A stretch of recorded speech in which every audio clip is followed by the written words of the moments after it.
shall start with degree apprenticeships and disruption, or disruption in degree apprenticeships. Disruption is a concept, degree apprenticeships is a reality. You know, like Brexit, degree apprenticeships are not going anywhere. So we need to embrace them. And I have a vision for degree apprenticeships which I wish to share with you. And that vision is about aligning the professional development of each student and including, to listen to Anthony Seldon, their well-being and the extent to which work dominates or outside of work dominates, but to align that professional development with organisational value add so that there's a synergy between them. And this is what I feel degree apprenticeships can do. And there are various ways in which we can disrupt primarily the way we teach business to achieve this. So let me start, however, by looking at general ways in which degree apprenticeships will disrupt.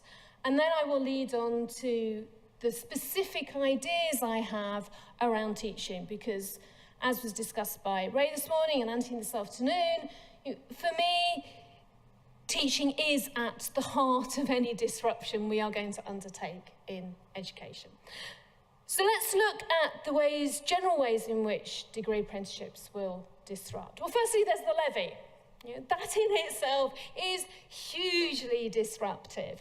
This levy will be imposed on many organisations and will be redistributed not only around the organisations on which it's imposed, but also among small and medium-sized enterprises. As indeed, as we discussed this morning, I would love them to also be distributed among entrepreneurs, so organisations that don't even yet to exist. But the levy is hugely disruptive. A second disruptive force in degree apprenticeships is the involvement of employers.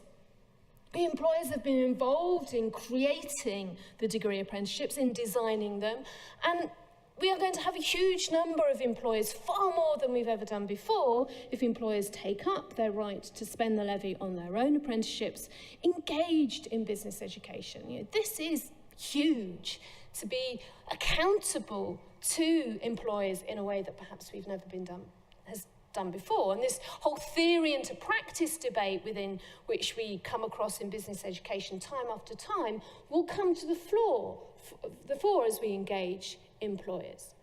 A third disruptive force is the fact that the government is becoming a stakeholder. Operationally, business schools engaged in degree apprenticeships or training providers working with a university with degree awarding powers need to set up operations by which the money comes back from government, and they need to account for the number of apprentices they have. If those apprentices have withdrawn, they need to account for any students who've got an EHC plan, and any student with an EHC plan can gain more money for their degree apprenticeship. So that's an important whole operational process that needs to be set up in the university that didn't exist before. And lastly, degree apprenticeships are disruptive because they have been designed to sort out, or at least contribute to sorting out, the productivity paradox, or the productivity puzzle, as it's sometimes termed. Now, even with or without Brexit, who knows what effect that's currently having, but in Q2, our productivity in the UK still had not gone up. And if you put productivity puzzle or productivity paradox into Google Scholar and hit news, you will see a whole range of journalists commenting on the skills gap. And of course, this morning we've heard, and even this afternoon, we've heard a lot about this skills gap. And we need to do something about it. This is the disruptive force that degree apprenticeships are set up to engender in the productivity puzzle. And interestingly, if you look deeper into the productivity puzzle, in the UK we have an interesting problem. We have a group of organisations that are highly productive, far more productive than those at the top of the table, the Norways, the Switzerlands of this world. But we have a very long tail of organisations that are underperforming in terms of productivity.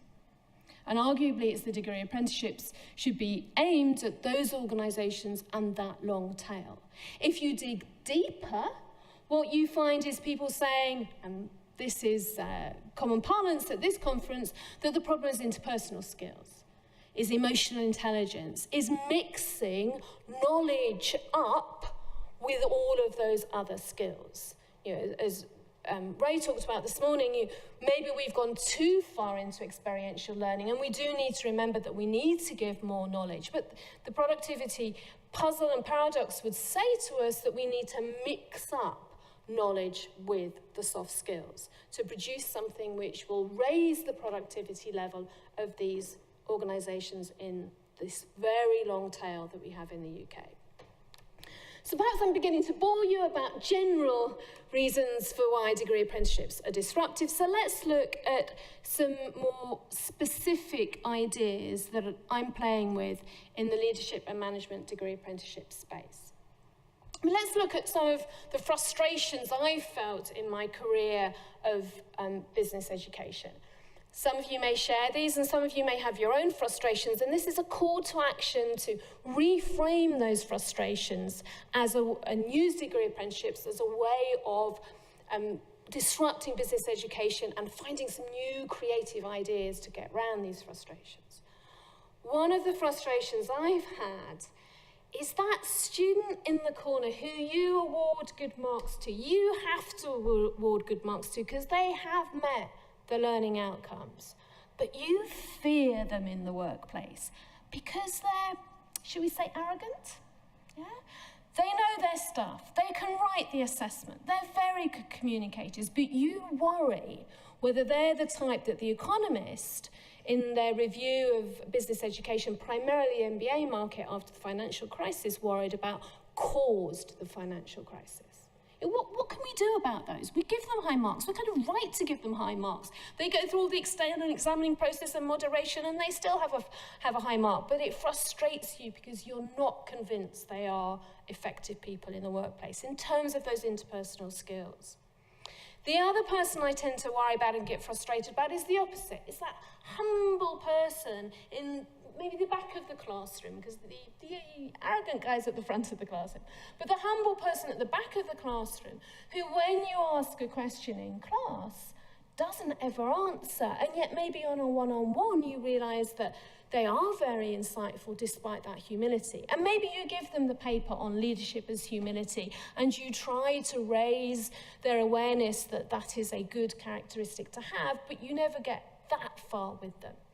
So that's a case of where I've been frustrated in my personal career as business education. So what's the solution? What's my vision? Well, I've done some work already, and I intend to take this work into degree apprenticeships and the CMDA around character. And Anthony mentioned character. There's lots of stuff in charter schools on character. There's stuff done by Mary Crossan from Rotman on character, again, interestingly, post the financial crisis. And they pull on the work by Mark Seligman.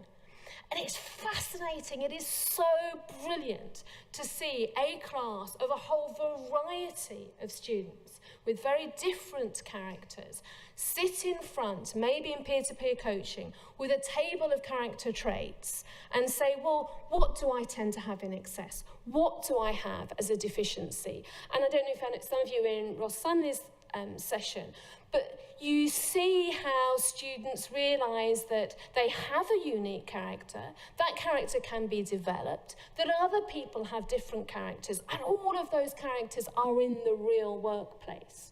So I would like to bring a lot of character development into degree apprenticeships because there's a possibility in the workplace to actively develop that character. And because it gets rid of these problems that we have, that if you teach pure knowledge, you're missing out on that more holistic side of the student. So that's one idea that I'm working on.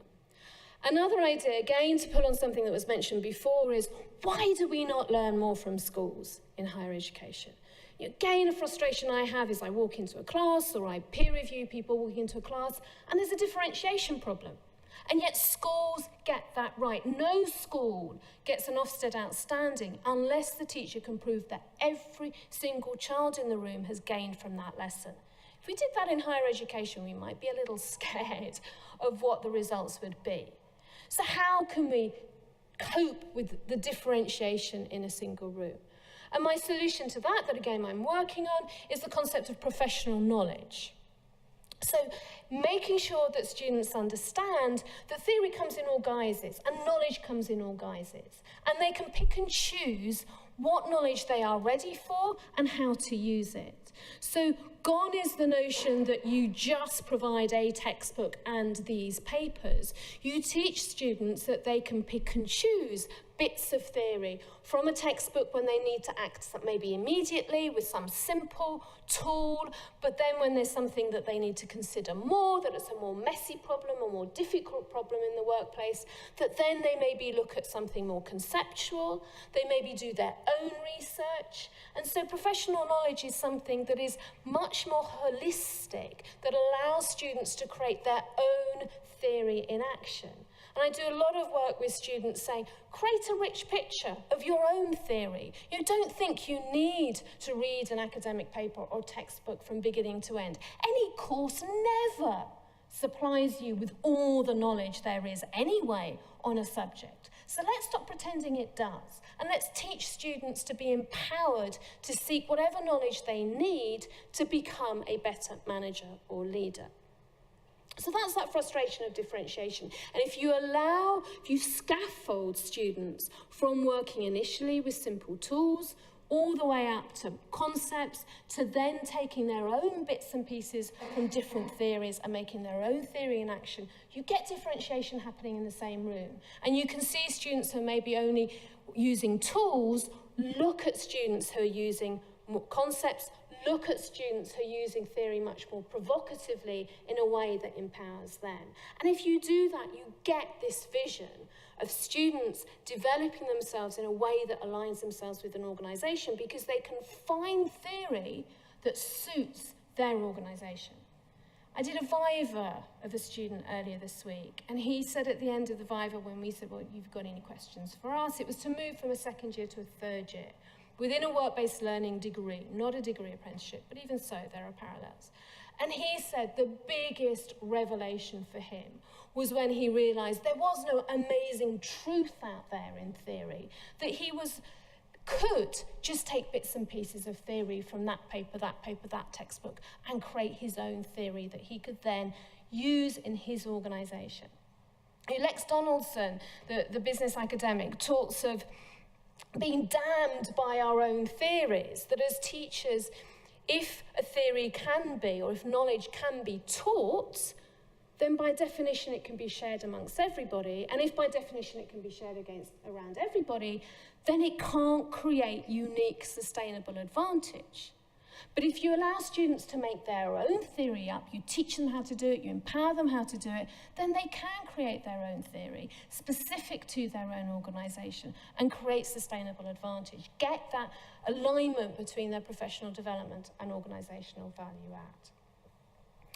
Another concern, and this is not so much a frustration, but another concern of employees when they look at the apprenticeship standards, is they'll say, well, how come I'm going to take somebody at 18, a school leaver, and at 21, after 3 years of the degree apprenticeship, they're going to be an expert in leadership or an expert in strategy. And so they're scared of engaging in degree apprenticeships because they worry about what it is that they're committing to. And my solution to this is to look at the more recent material. Look at the strategy as practice material that Jerry Johnson set up, which looks at strategy as artifacts, strategy as belonging to everybody in the organisation, strategy as emotional, as political, because then strategy becomes real to anybody in the organisation, not just somebody, perhaps as textbooks tend to emphasise, up at the top of the organisation. And leadership is the same. Leadership is not something that is only the remit of Barack Obama or of Nelson Mandela or Jamie Oliver, who are often upheld in business school courses as the role models of leadership. Those are unattainable to most people. But if you again look at the more modern literature on leadership, it talks to you about leadership being something that everybody can aspire to. And then what you get, which is again mentioned in Ross Sully's session this morning, is Students taking on challenges that are slightly out of their comfort zone, and as they do that, they grow in confidence, and they then can reach the apprenticeship standards at level 6, and maybe move on when they finish their degree programme to continue to improve their confidence by embracing new challenges.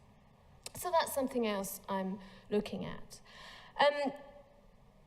My colleague will talk about this more, but Angela will talk about this more, but CSR in business schools, have we really done much about CSR? We kind of play with the notion in higher education, but degree apprenticeships, if any student has an EHC plan, the E is the education part, the H is the healthcare, the C is children in care, if anybody has an EHC plan, they get more funding. And I'm particularly interested in, from my business school perspective, from the care perspective, from taking children who've been in care, who research shows are likely to be highly resilient and likely to be very good entrepreneurs, and seeing if we can help them through degree apprenticeships, bridge that gap between coming out of care and being lost in the world and having a degree apprenticeship to bridge that gap. So that's another frustration of mine, that CSR has not really been fulfilled in business schools, and maybe degree apprenticeships with that extra funding gives us that way of building into the student experience, not just CSR as an organisation, do we recycle, but into our student experience. There are a number of other ideas I have. Threshold concepts was mentioned by Ray this morning. Paul Hibbert has written an excellent paper for the HEA on threshold concepts. Harry Zoukas is an academic whose work I follow, and he talks about how research, nice big thick academic papers that we like to give our students, are generated by professors working with a scientific rationality. So they will eliminate, rightly so, lots of variables so that they just look at motivation.